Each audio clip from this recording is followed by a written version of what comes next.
Crime Story, les rendez-vous d'Alfred Hitchcock, racontés par Serge Sauvion. Et aujourd'hui de William Link et Richard Levinson, ça s'appelle La fin d'une époque.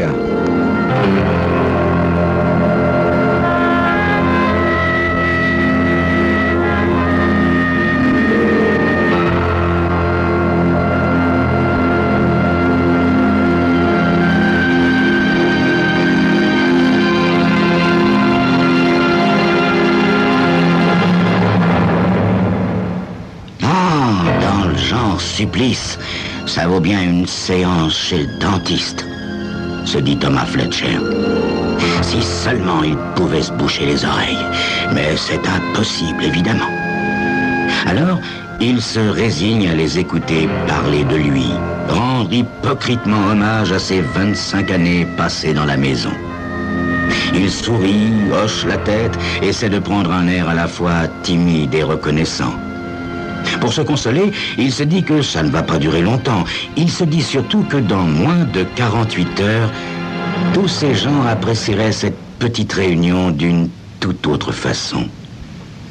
Puis le silence se fait dans la salle quand Norman Nelson extirpe pesamment ses 100 kilos du fauteuil où il était installé. Voilà venue l'heure des platitudes, se dit Fletcher. Les 25 années de bons et loyaux services dans cette maison qui est un peu comme une grande famille, n'est-ce pas? Et aussi l'impression d'une perte personnelle au moment de cette retraite d'un collaborateur si dévoué. Thomas Fletcher s'autorise un léger sourire. Une perte, en effet, et beaucoup plus personnelle que Norman Nelson ne se l'imagine. Je serai bref, dit Nelson en couvant du regard son personnel avec des airs de berger bienveillant. Mes enfants, la fin d'une époque n'est pas un moment pour bavarder, mais pour réfléchir. Et quand Thomas Fletcher quittera aujourd'hui ce bureau pour toujours, il sera temps pour nous tous, ici, à la Cumberland et compagnie, de prendre conscience de nous-mêmes et du devenir de notre société. Norman Nelson a promis d'être bref, mais il se lance ensuite dans une péroraison qui n'en finit plus. Thomas Fletcher jette de discrets coups d'œil autour de lui. Ses collègues écoutent leur patron discourir avec des airs respectueux, parfaitement bien imités. Et pendant ce temps-là, se dit Fletcher, pendant ce temps-là, ils pensent sans doute au jour de leur propre retraite, ces imbéciles satisfaits de leur sort. Ce n'est pas comme lui. Lui, il possède de l'intelligence et de l'ambition, et il a bien l'intention de passer les dernières années de son existence dans le luxe. Et c'est Norman Nelson, ce poussa si imbu de son importance, qui va lui en fournir les moyens. Thomas Fletcher revient à la réalité en entendant prononcer son nom. « Thomas !» dit le patron de la Cumberland. Il y a peu de choses que nous puissions faire pour vous exprimer notre gratitude, mais nous espérons que ce modeste présent sera pour vous un témoignage de notre estime. Nelson sort de sa poche un petit paquet entouré d'un papier rose. Toute l'assistance applaudit, tandis que Fletcher traverse la salle pour prendre le paquet des mains boudinées de Nelson. « Je ne sais comment vous remercier », commence-t-il timidement. « Ouvrez-le » crie Rudy Schmidt, le comptable. « Oui, oui, Thomas, laissez-nous voir » glousse Gina Lemon, la standardiste. Fletcher obéit et découvre à l'intérieur du paquet un briquet et un jeu de cendrier. Il grimace un sourire. « C'est très gentil de votre part, monsieur Nelson. C'est vraiment très gentil. » En quittant l'immeuble, Thomas Fletcher se rend dans une cabine téléphonique pour prévenir sa femme qu'il rentrera tard. Puis il entre dans un café et attend, en lisant un journal, qu'il soit 7h30. Une fois la nuit tombée, il se dirige dans le froid glacial jusqu'à la gare des autobus et retire d'un des casiers de la consigne une valise qu'il y a placée le matin même. Il est presque 8h quand il est de retour dans les bureaux de la Cumberland. Il y fait sombre, mais Fletcher n'a pas besoin de lampe de poche. Après 25 ans passés dans les lieux, il aurait pu les parcourir les yeux bandés. Il entre dans le bureau de Norman Nelson, pose la valise et se dirige droit vers le coffre-fort dissimulé derrière un panneau à gauche de la porte. Il étouffe un petit rire en se rappelant le jour où le coffre-fort a été livré. Rayonnant de fierté, Nelson a expliqué le fonctionnement du mécanisme à tous ses employés réunis pour la circonstance. Et un jour où Fletcher était entré dans le bureau de son patron pour discuter d'une erreur dans les comptes, il a remarqué tout à fait par hasard une feuille de papier posée sur le sous-main. En travers de la feuille de papier était inscrite bien nettement, au stylo à billes, la combinaison du coffre. Depuis 2 ans, ces chiffres sont dans un coin du cerveau de Fletcher, toujours valables et prêts à servir. Il sait que Nelson a l'habitude de garder de grosses sommes en espèces dans son coffre, mais là, le nombre de liasses dépasse tout ce qu'il imaginait. Le reste n'est plus qu'un jeu d'enfant. En effet, son billet d'avion pour Hawaï l'attend dans un tiroir chez lui. Et voilà la dernière opération que je ferai jamais pour la Cumberland, se dit-il en entassant tranquillement le contenu du coffre dans sa valise. Comment s'est passée ta petite fête? Lui demande sa femme dès qu'il a refermé la porte d'entrée de la maison. Elle ne lui demande même pas pourquoi il a une valise, ce qui évite à Fletcher de lui servir l'excuse fort plausible qu'il a mis beaucoup de soin à imaginer. Non, apparemment, sa femme ne pense qu'à la réception. C'était très sympathique, dit Fletcher. On m'a fait un cadeau, un briquet et des cendriers.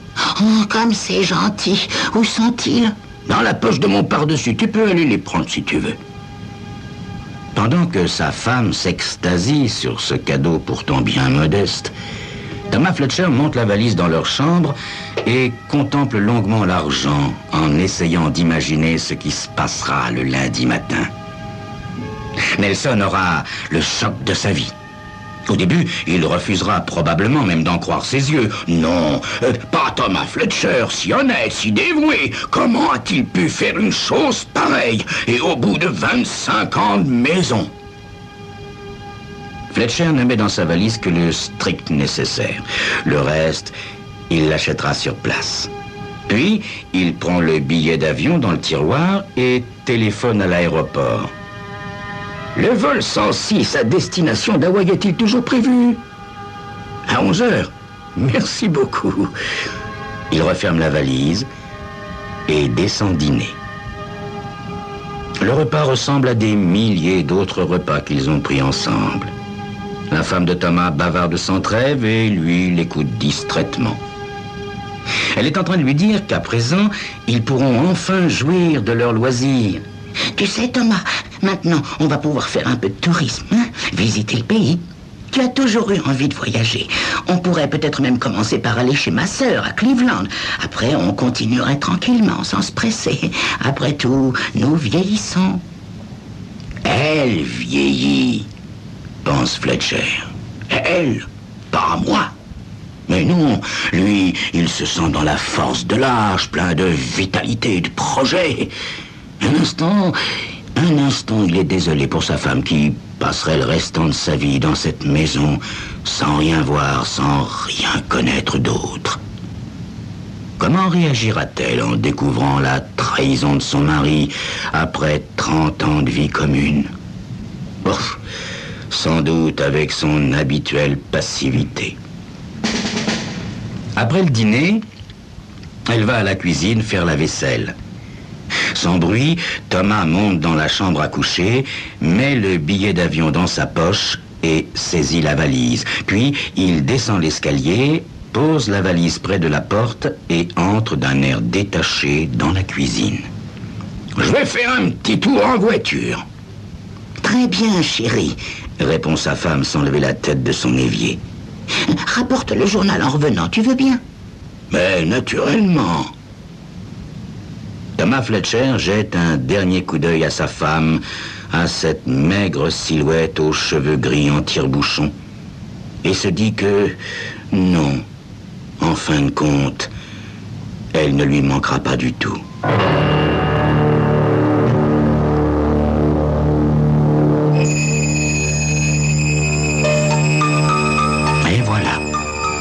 Thomas Fletcher a tourné définitivement une page de sa vie.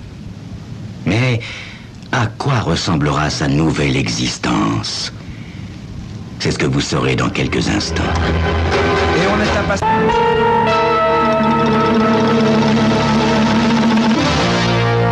À l'aéroport, tout se passe pour le mieux.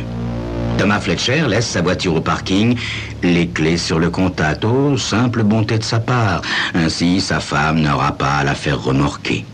Puis, il fait enregistrer son unique bagage et va s'acheter quelques magazines et s'installe confortablement à la cafétéria en attendant l'annonce du vol pour Hawaï. Une fois installé dans l'avion, sa ceinture de sécurité attachée, il pousse un long soupir de satisfaction. Pas un seul contretemps. Dans quelques minutes, les moteurs se mettront à ronronner et l'appareil roulera sur la piste d'envol. Dans quelques heures, il sera à Hawaï. Et alors commencera pour lui une nouvelle vie faite d'anonymat et de luxe doré. C'est alors que la voix de l'hôtesse de l'air s'élève. Mesdames et messieurs, en raison de difficultés d'ordre technique, nous ne pourrons pas décoller à l'horaire prévu. Nous vous demandons de bien vouloir descendre par la porte arrière et de vous rendre dans la salle d'attente. Il y a un murmure de mécontentement parmi les passagers. Fletcher fronce les sourcils en maudissant ce coup du sort, puis il détache sa ceinture et rejoint les autres passagers qui suivent lentement l'allée centrale. Dans le hall d'attente, il ouvre un magazine, mais il est incapable de fixer son attention. Il se lève, se dirige vers le guichet et s'enquiert auprès de l'hôtesse de la durée du retard. « Nous l'ignorons, monsieur », répond patiemment la jeune femme. « 1 heure, peut-être davantage. » « Mais alors dites-moi au moins ce qui se passe exactement. » Oh, de simples ennuis mécaniques, monsieur. Rien de bien sérieux. Résigné, Fletcher regagne sa place dans le hall.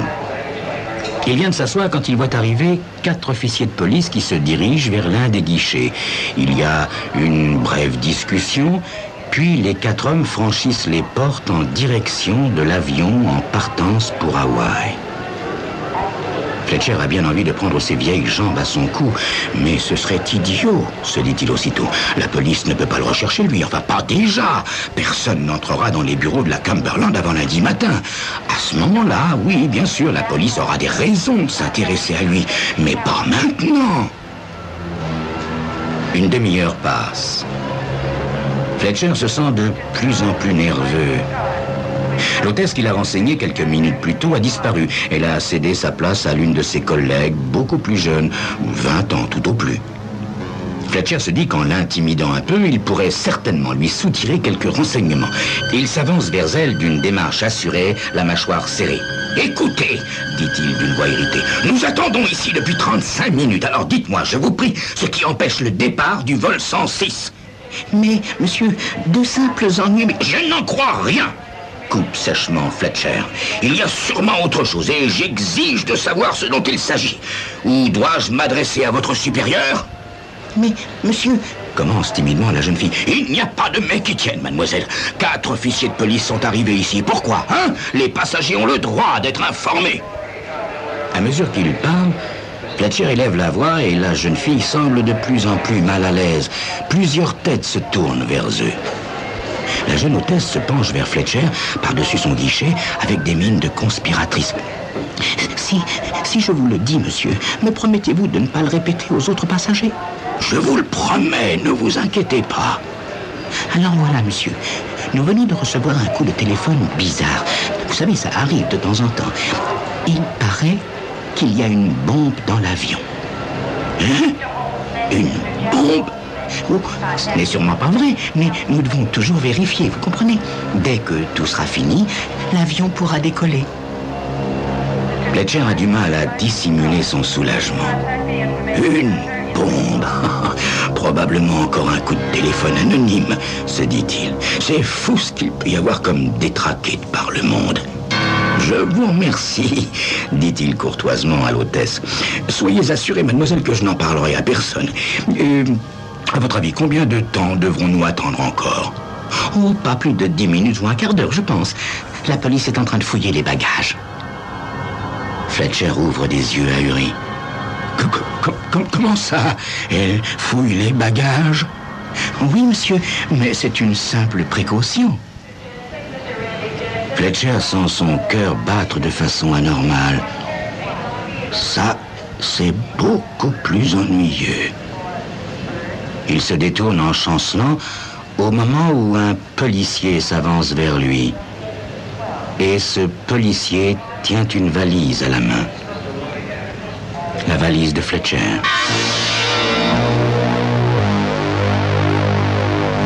Il veut que vous téléphoniez à votre avocat et que vous veniez tout de suite après au commissariat, dit une voix au téléphone. Mais je ne comprends pas, dit Madame Fletcher. Nous non plus, madame, nous non plus, on comprend pas. Tout ce que nous savons, c'est que votre mari transportait une fortune en espèces dans sa valise. Madame Fletcher ouvre la bouche, mais elle est incapable d'articuler le moindre son. Nous sommes à l'aéroport, dit le policier. Nous partons tout de suite et dans à peu près 20 minutes, nous serons au commissariat. Est-il arrêté? Parvient enfin à dire Madame Fletcher. Oui. Dites-lui que je vais téléphoner immédiatement à William Moore et que nous arrivons dès que possible tous les deux. Dites-lui aussi que tout ira bien. Le policier raccroche. À l'autre bout du fil, Madame Fletcher contemple un long moment le combiné du téléphone. Puis, elle décroche et compose le numéro de l'aéroport. « Allô ?» dit une voix. Madame Fletcher prend une profonde inspiration et dit d'une traite: « C'est moi qui vous ai téléphoné au sujet de la bombe sur le vol 106 à destination d'Hawaï. »« Mais qui êtes-vous » demande vivement la voix. « Aucune importance. Je voulais simplement vous dire qu'il n'y a pas de bombe sur ce vol. L'avion peut partir maintenant, si vous voulez. »« Madame » dit la voix, « si vous me donniez votre nom. » « Dites-leur bien là-bas que ce n'était qu'une plaisanterie. Rien qu'une plaisanterie. C'est tout. » Madame Fletcher raccroche avec un petit sourire satisfait, puis compose le numéro de téléphone de William Moore, l'avocat de la famille.